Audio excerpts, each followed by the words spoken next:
Hello and welcome. You're watching Rajya TV. I'm your host Rajat Kane on Breakfast News. Let's have a look at the top headlines. CBI asked former Union Minister P. Chidambaram to appear before it in INX media case. Congress leader goes missing after High Court refuses to give him anticipatory bail.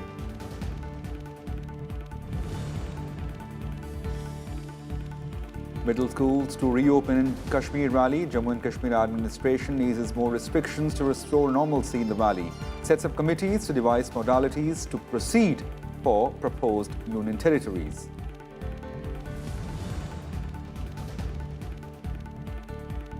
Prime Minister Modi raises concern over attacks on Indian nationals in London on Independence Day with UK Prime Minister Boris Johnson. In a telephonic conversation, Boris Johnson calls Kashmir a bilateral issue. Defence Minister Rajnath Singh raises issue of cross-border terrorism with US.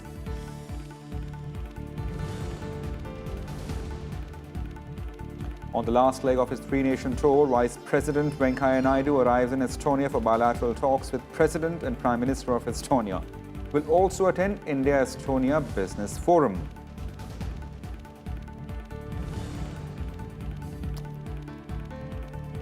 PV Sandhu and Saina Nehwal to start the campaign in the ongoing BWF World Championship. HS Pranoy enters pre-quarterfinals of men's round. Sai Praneeth in third round. Now, news in details. Former Union Finance and Home Minister P. Chidambaram was on Tuesday night asked to appear before the CBI within 2 hours after failing to find him at the residence. The development comes hours after Delhi High Court refused Chidambaram to grant any protection from arrest in INX media case. The officers from the CBI had visited Chidambaram's Jorbagh residence, but former minister was not available there. Then the team of officials returned to his residence and pasted a notice asking a former minister to appear before CBI Deputy Superintendent of Police, who is probing the case, to record his statement. Meanwhile, Chidambaram is likely to seek protection from arrest from the Supreme Court this morning. The senior Congress leader role has come under scanner in INX media case involving Rs 305 crore. CBI had registered an FIR on May 15, 2017, alleging irregularities in FIPB clearance granted to Media Group for receiving overseas funds in the year 2007 during Chidambaram's tenure as Union Finance Minister. Thereafter, the ED lodged money laundering case in this regard in the year 2018. With authorities easing restrictions, Jammu and Kashmir is slowly returning to normalcy. All middle schools will reopen today in Kashmir Valley. Jammu and Kashmir government spokesperson Rohit Kansal said on Tuesday that compared to Monday, the attendance of students in primary schools across Kashmir has improved. On Tuesday, restrictions were relaxed in 136 public police stations area out of total 197 in Jammu and Kashmir, while in Kashmir Valley restrictions were eased in 50 out of 111 police station areas. Public transport has started plying in the areas where relaxations has been provided, and inter-district transport has also started functioning. On the position of stock and supply in the Kashmir Valley, the spokesperson said there was adequate supply of essentials and 13,287 LPG cylinders were distributed among consumers during the last few days. He said out of 93,000 landlines, 73,000 landlines have started functioning and the rest of landlines would operate soon. The Jammu and Kashmir administration constituted 3 separate committees for devising modalities of functioning of proposed union territories of Jammu and Kashmir, besides dealing with financial matters and staff issues. 12-member committee would be headed by advisor to Jammu and Kashmir Governor K.K. Sharma and, advisor to Governor K.K. Sharma, and terms of reference of committee would be steps to be taken for transition from state to proposed union territory of Kashmir by various departments and conduct of government business in the proposed union territory.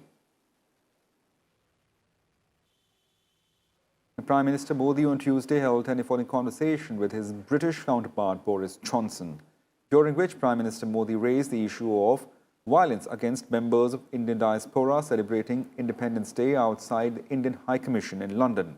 Johnson expressed regret over the incident and assured necessary security measures to ensure protection for the Indian mission as well as its staff and visitors. Violent clashes took place outside the Indian High Commission when thousands of people converged there for pre-planned protest and counter-demonstration on 15th of August.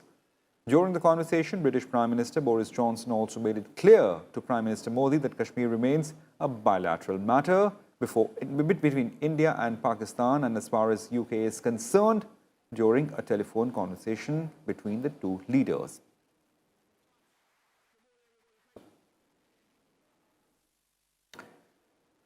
To do more on this important phone conversation between the two Prime Ministers, we're joined with our senior colleague Akhilesh Suman. Akhilesh, thanks for joining us. We know that Prime Minister Modi raised concerns over the incident that happened on the 15th of August outside Indian High Commission. But vis-a-vis the issue of Kashmir, what has come from UK in his telephonic conversation? Thank you very much. India is one of the countries in the world that has a long tradition of political association between India and Pakistan. So in that way, you know, that it has witnessed how India was divided and how Pakistan was created and how some of the people in Pakistan have been creating, you know, problems in India. And I think Boris Johnson, who has taken over as Prime Minister recently, it was very, you know, opportune moment for Prime Minister Narendra Modi also to interact with him, because India and Britain also have a long history of cooperation. And one of the things that came into picture during the discussion that it is not the first time that in London anti-Indian vandalism has taken place. There has been numerous times in the past also that anti-Indian vandalism did take place, and India had lodged a strong protest all those times, and this time also India has expressed concern that what and how it happened. So I think Boris Johnson was aware of it, and he regretted that this type of things will not happen in the future. But other than that, both leaders also talked about, you know, cooperation in counter-terrorism. They also talked about how, you know, terrorism is taking roots in different parts of the world, including those countries in Europe. So I think Boris Johnson could understand India's situation and also India's stand on Jammu and Kashmir, because India has always been telling that the Jammu and Kashmir is an internal matter. Abrogation of Article 370 is also internal matter. And, you know, Boris Johnson told that when we are meeting in G7, you know, summit in France, just 3 days after, three or 4 days after that, you know, they will discuss the things in detail. So I think it was very interesting and very important telephonic conversation between Prime Minister Narendra Modi and British Prime Minister Boris Johnson, I think, and it will have a political impact on the regional situation, and also the way Pakistan is trying to create a sort of, you know, warmongering in the whole region. So every country is concerned, and I think they are now quite aware that what is India's situation and how India is looking all these things, you know. Right. Akhilesh, thank you for those details. We know that on the issue of Kashmir, the world has thrown its trust behind India, and India has firmly stood by saying that Kashmir is a bilateral issue, and world has reposed faith, confidence and trust firmly behind India. Now, Defense Minister Rajnath Singh on Tuesday held a telephonic conversation with his US counterpart Mark Esper, during which he raised the issue of cross-border terrorism directed against India. The 25-minute talks touched upon overall defense relations between the two countries. Singh conveyed to Esper that issues relating to abrogation of the provision of Article 370 of the Constitution are India's internal matter. US Secretary of Defense appreciated India's position and hoped that any issue between India and Pakistan will be resolved bilaterally. Defense Minister Rajnath Singh has also emphasized on the need for indigenization of defense equipment to reduce dependence on imports of the armed forces. Speaking at a seminar in the capital, Singh stressed on keeping pace with technological advances to bolster defense production and added that efforts are on to engage private sector through Make in India initiative. Delivering the keynote address at this seminar, Air Chief Marshal B.S. Dhanwa said high-end obsolete equipments are being replaced with indigenously developed equipments. He also said operational capability of Air Force requires induction of state-of-the-art equipment. Access to these test facilities to the private sector will go a long way in helping the industry meet the best quality standards required for defense equipment manufacturing. If there is no war, we cannot wait for indigenous technology to replace obsolete war-fighting equipment. Neither will it be prudent to import every defense equipment from abroad. So what are we doing? We are replacing our high-end obsolete weapons with indigenously developed ones. The Vice President M. Venkaiah Naidu reached Tallinn, capital of Estonia, on Tuesday evening, the final leg of his 5-day visit to the 3 Baltic nations. During his stay in Estonia, the Vice President will hold meetings with President and Prime Minister of Estonia. He is also scheduled to address a seminar of heads of mission ambassadors at the Ministry of Foreign Affairs of Estonia. Later, Venkaiah Naidu will attend India-Estonia Business Forum. He'll also meet with Indian community members.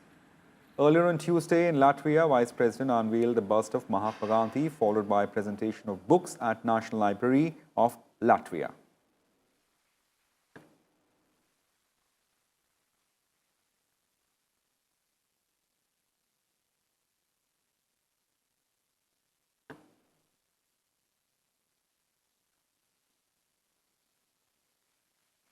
Our people have deep interest in each other's culture. It is my proud privilege to unveil the bust of Mahatma Gandhi, the father of Indian nation, today at your prestigious National Library, which is also called the Castle of Light. This year, we are celebrating 150th birth anniversary of Mahatma Gandhi. The message of non-violence and peaceful coexistence given by Gandhiji is eternal and universal and highly relevant for today's conflict-prone world. Vice President Venkaiah Naidu held wide-ranging talks with Latvian President Elžas Latvis on Tuesday. Both leaders pledged to take the bilateral relation to high level with special focus on culture, education and economic partnership. In a joint media statement with Latvian President, the Vice President, people-to-people relations are an important pillar of the bilateral engagement. He also appreciated widespread interest of Latvian people in Ayurveda, yoga, Indian culture, cinema, cuisine, and he also said that there is a growing interest for Latvian culture and Latvian cinema in India. We agreed that there are immense opportunities to enhance trade, business, and investment ties in sectors such as pharma, automotives, textile, petroproducts, food processing and agriculture, dairy, transport and logistics, ICT, education and startups. India's transformative growth and Latvia's natural strength complement each other. To explore more avenues for cultural exchange and to bring people of the two countries closer, we have also signed a cultural exchange program today. India and Latvia also reiterated their commitment to continue global cooperation, including on the matters such as terror and piracy. I also highlighted the dangers posed by terrorism, saying that terror is the enemy of humanity. It has no religion, it has no regional connotation also. It's spreading across, and we must all come together to curb terror of any kind for universal peace and progress. The Vice President also addressed the first ever India-Latvia Business Forum on Tuesday. He called for taking bilateral trade and economic cooperation to new heights. MOUs were also signed between ASOCHAM, Confederation of Indian Industry, and Latvian Chamber of Commerce and Industry to further boost economic partnership between the two countries. India offers one of the largest investment opportunities in the renewable space. The Government of India allows 100% FDI under the automatic route for projects of renewable power generation and distribution. We are focusing on making our growth inclusive and sustainable, guided by India's commitment to a healthy planet and our nationally determined contribution as per the Paris Accord on climate change. We have pledged by 2030, 40% of the installed power generation capacity shall be based on green sources. We aim to increase our capacity to 175 gigawatts of renewable energy capacity by 2022. Our initiative on the International Solar Alliance will enable India to be a pioneer in moving towards a green global economy. In Latvia, Vice President M. Venkaiah Naidu also visited National Museum in Riga. He appreciated works of curators in preserving Latvian history. He also called the works done by Latvian government inspiring and asked them to familiarize the younger generation about the history. Our colleague Rajya brings us this report. Vice President M. Venkaiah Naidu visited the National History Museum of Latvia on Tuesday. He saw the exhibits that chronicle the freedom struggle of the Latvians. Had a visit of the Vice President here in the National History Museum of Latvia and the exhibition Latvia's Century, the story about 100 years of Latvia, how we tried to get national independence, to preserve, to save it, to fight for Latvian freedom under the Soviet Nazi and again the Soviet occupations, 50 years of occupation, but we still maintained the national independence, and we tried to tell this story in this museum and this exhibition here, made by 68 Latvian museums, and it was really an honor for us to tell the story of Latvia and our struggle for independence for the Indian delegation and the Honorable Vice President of India here.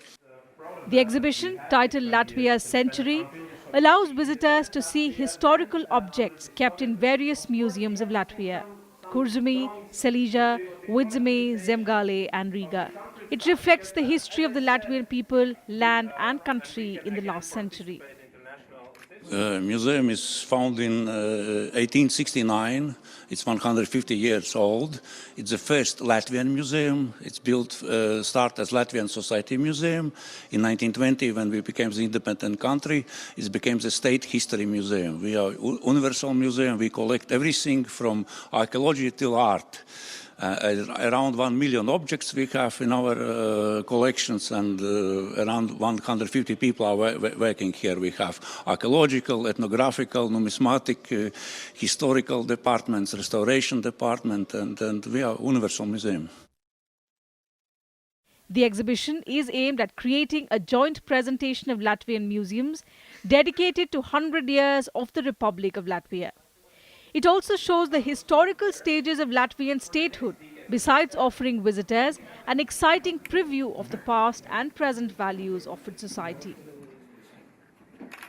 Our visit to the National Museum of History is very, very inspiring, telling the story of the struggle that the Latvian people has to undergo all these years, and the way they fought for their freedom, and also they fought for regaining their freedom again. That has really been shown in a wonderful manner. I and my delegation were very much impressed by the presentation in that museum. Vice President visited the Latvian capital Riga and went around the Latvian History Museum and appreciated the conservation efforts of conserving the museum and their history. With camera person Dushmanta, this is Rajya, Sabha TV. The External Affairs Minister S. Jaishankar will arrive in Kathmandu today on a two-day visit to Nepal. He will co-chair the 5th meeting of Indo-Nepal Joint Commission with his Nepalese counterpart Pradeep Kumar Gyali in afternoon. The Joint Commission will discuss entire gamut of Indo-Nepal relations. The focus will be on economic partnership, trade and transit connectivity, power, water resources and inundation. During the visit, External Affairs Minister will pay courtesy call on President Bidya Devi Bhandari and Prime Minister KP Sharma Oli. He's expected to meet senior leaders from various political parties. Nepal's Minister of Foreign Affairs will host a dinner in his honor. But External Affairs Minister Jaishankar has also made it clear to Bangladesh that preparation of National Register of Citizens is India's internal affair and it has nothing to do with any other country. He was interacting with media after completion of his two-day visit to the nation. He was This is Jaishankar's first visit to Bangladesh after he took over charge of the Ministry of External Affairs. He assured Bangladesh of all possible help in development. He said that India, Bangladesh and Myanmar are trying to resolve Rohingya issue. President of Zambia, Edgar Chagwa Lunga, accorded Guard of Honor on his arrival at Rashtrapati Bhavan. He is on a 3-day visit to India. Zambian President will meet President Ramnath Kovind and also hold delegation-level talks with Prime Minister Modi. The bilateral talks are expected to review the entire gamut of bilateral relations and expected to cover issues of bilateral, regional and international interest. India and Zambia enjoy friendly relations and the bilateral trade has grown steadily. In the year 2018-19, the bilateral trade was close to $830 million between the two countries.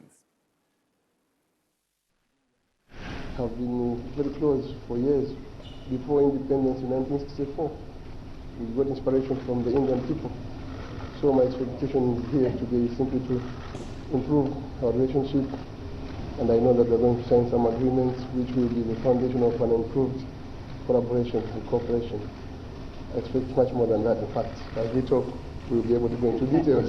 Thank you so much. God bless you. Now, ahead of publication on the final list of NRC later this month, the Union Home Ministry has assured the non-inclusion of person's name in the final list of NRC doesn't by itself amount to him or her being declared a foreigner.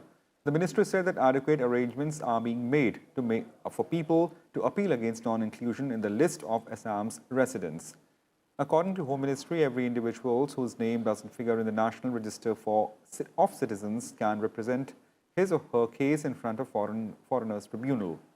The decision was taken at a high-level meeting chaired by Union Home Minister Amit Shah and attended by Assam Chief Minister Sabrananda Sonowal and others on Monday. The final list of NRC will be published on August 31st.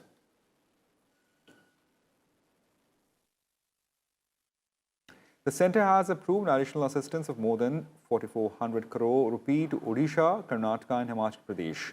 These states were affected by drought, avalanches, hailstorm, landslides and cyclone Fani. Home Minister Amit Shah chaired a meeting of high-level committee in New Delhi and gave approval to the central assistance for the affected states. Finance Minister Nirmala Sitharaman, along with Agriculture and Farmers Welfare Minister Narendra Singh Tomar, were present in the meeting. The meeting also reviewed ongoing flood situation in many parts of the country. The Home Minister directed senior officers to take every possible measure to deal with the situation. In a significant decision taken by Home Minister, IMCT will be constituted immediately in the aftermath of any natural calamity of severe nature. Former Madhya Pradesh Chief Minister and senior BJP leader Babulal Gaur passed away this morning at a private hospital in Bhopal after prolonged illness. Aged 89, Gaur passed away due to cardiac arrest. The veteran BJP leader served as Madhya Pradesh Chief Minister between 2004 and 2005 and represented his traditional Govindpura Vidhan Sabha seat 10 times. Prime Minister Modi has mourned his death. Now, Indian shuttler H.S. Pranoy stunned London Olympic gold medalist and multiple-time world champion Lin Dan in hard-fought match to enter pre-quarterfinals of World Championship on Tuesday. Sai Pranit too moved to third round after he defeated South Korean opponent in the second round match of BWF World Championship. PV Sandhu and Saina Nehwal will start the campaign in the ongoing Badminton Championship today. Well, that's it in the breakfast news this morning. Keep watching Rajya Sabha TV for more. Thank you.